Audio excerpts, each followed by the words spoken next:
the usage of final keyword. If we make any class as a final, you cannot extend it.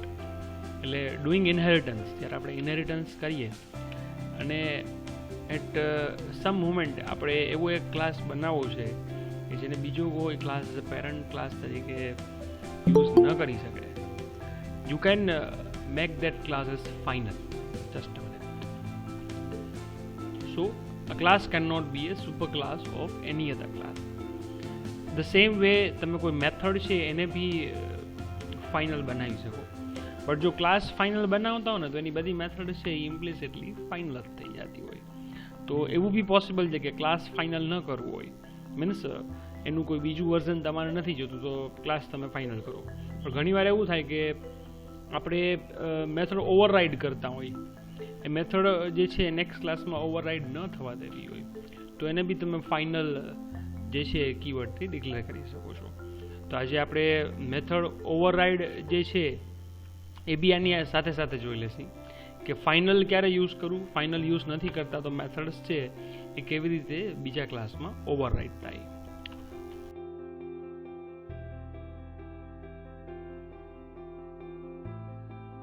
So let's discuss the method overriding. Right? Generally, method overriding is applicable whenever you are doing the inheritance. Right? So let's see how. Let me save the file. Right? File save kari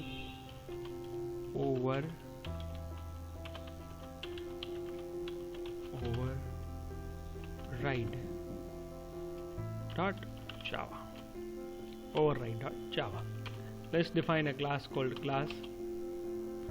Let's say class A. Then આપણે class B. Okay, પછી બનાવશું ચાલો. Then let's define a method called public void demo. Let's say display. એની અંદર આપણે એક method define કરીએ છીએ. A method ની અંદર what we are going to do, system.out.println. This is a.disp. Right? Now let me copy this class. આખો class જે છે આને આપણે copy કરી લઈએ. Right? And I'm defining the new class which is B. And here I'm extending the class A. Hence it is the extension of A. And in that class only again I'm defining the method disp. અહીંયા હું લખીશ this is b.disp. So now let's check કે જ્યારે આપણે class B નો object બનાવી અને એને run કરશે ત્યારે શું થશે. Override again the main method public static void main string A. Now here is the place wherein આપણે A ક્લાસનો બી ઓબ્જેક્ટ બનાવી અને B ક્લાસનો બી ઓબ્જેક્ટ બનાવી. Let's see how. A obj is equal to new A. Right? And બસ પલર્યું એટલું જ. And obj dot disp. Now let's see what is going to happen.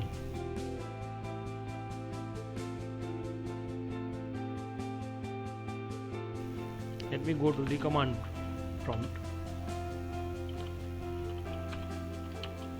Java demo Java C override yes dot Java. It is successfully compiled. So let's run the application. Override.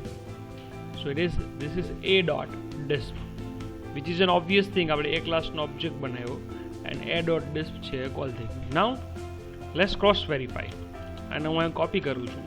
Now I am defining the object of class B. Right? Now let's see what is going to happen. Right? I am જો disp બનાવેલું છે in class B which is already there with class A.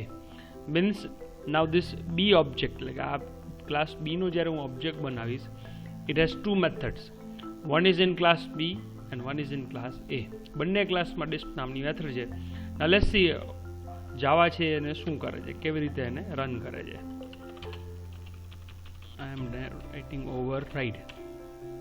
So it has called the class B's version of Disp, and that process is known as method overriding, wherein the child class method always override the method of superclass or the parent class. જો class બી ની અંદર ડિસ્પનું version હશે તો પહેલાં એને જ call કરશે and not the version of class A. અને એકચ્યુઅલી આ જે પ્રોસેસ થાય છે એને મેથડ ઓવરરાઇડિંગ કહેવાય છે. જનરલી મેથડ ઓવરરાઇડિંગ છે એ તમે ઇનહેરિટન્સ કરતા હો ને ત્યારે જ એ તમારે એનો યુઝ કરવાનો હોય. એઝ યુ નો યસ્ટરડે આપણે સુપર અને ધીસના યુઝેજ જોયા હતા. હવે અહીંયા તમે ડિસ્પ કરશો એટલે બી ક્લાસ જ, કેમ કે બીનો ઓબ્જેક્ટ છે એ બી ક્લાસનું વર્ઝન જ કોલ થશે. But still if you want to call this disp method you can simply use super dot disp. Okay, now let's cross check. આપણે ટેલી કરી લઈએ કે ના ખરેખર એ સાચું થાય છે કે નથી થતું. And you have a dot disp and b dot disp. Okay, this is called super and this. જે ગઈકાલે હતું ને એ જ એનું એક્સટેન્શન અહીંયા આવે છે, રાઈટ. કે જ્યારે તમે ઓવરરાઇડ કરો ત્યારે ખાસ આ વસ્તુનો તમારે ખ્યાલ. વન મોર થિંગ, જેનું સિક્વન્સિંગ છે તમે ડિસાઇડ કરો છો. તમે એને પછી લેશો તો પછી રન થશે, પછી પહેલાં રાખશો તો પછી રન થશે. લેટ્સ અગેન ક્રોસ વેરીફાઈ છે. એટલે એવું ના સમજતા કે ડિફોલ્ટ કન્સ્ટ્રક્ટરની જેમ ઉપરની જ મેથડ પહેલાં કોલ થાય. ના, it's purely up to you કે તમે જ્યાં એને કોલ કરો છો એ ત્યાં જ કોલ થાય.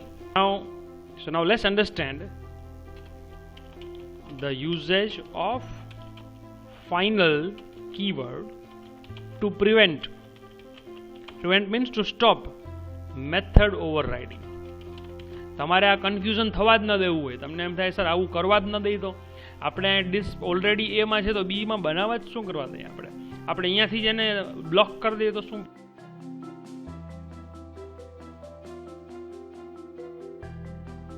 પ્રોબ્લેમ. તો આ મેથડ છે એને ફાઇનલ બનાવી નાખવાની. શું બનાવવાની મેથડને? ફાઇનલ મીન્સ વોટ કે આ મેથડ છે it is the final version.